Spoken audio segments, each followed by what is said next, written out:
Hello, in this video I'm going to show you how to go through the initial Infinite Campus Gradebook setup options. Okay, so let's get started. First of all, don't be alarmed, my screen looks a little bit different than yours. All the settings will be the same. First of all, you want to make sure that you're in the campus instruction side of Infinite Campus, not in the campus tools. So if it says campus instruction, that's what you want up here. You're going to go to your gradebook. In your gradebook, there's a little blue tab that you're going to expand, and that gives us access to these gradebook setup options.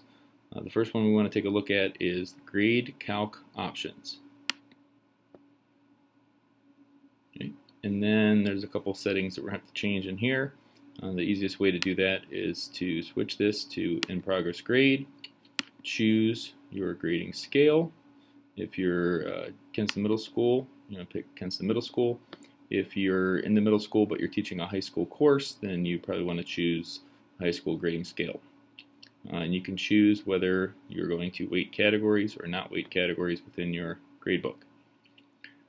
Then we need to switch some of these back.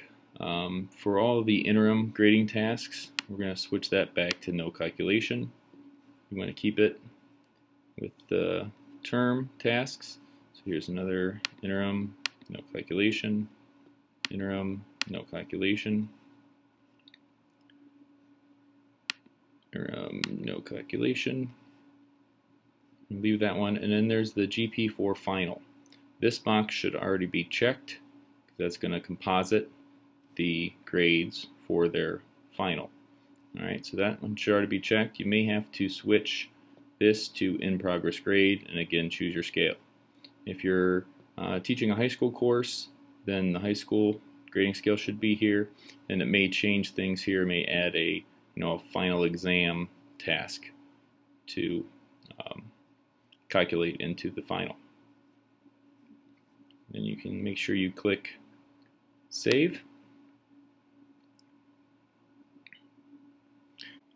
Okay, a few of the things I wanted to add to this video. Number one is once you set up your grade calc options for your first class, you need to do that with every class that you're teaching. Okay, so you would want to switch to a different class period, and then again go in the settings, grade calc options.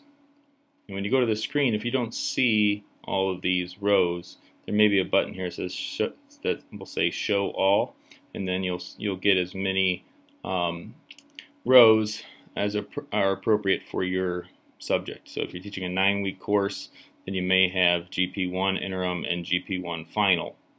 Okay, but you can click that Show All, and then you can adjust the settings, as I said in the previous section of this video. If you're teaching a high school course, below your GP4 final, you may have the final exam section. And if you're using the high school grading scale, then you'll notice that these will change to 20% each for the grading period, and then there'll be an additional 20% weight for the final exam task down here. So make sure you set it up for each of your class periods, and good luck.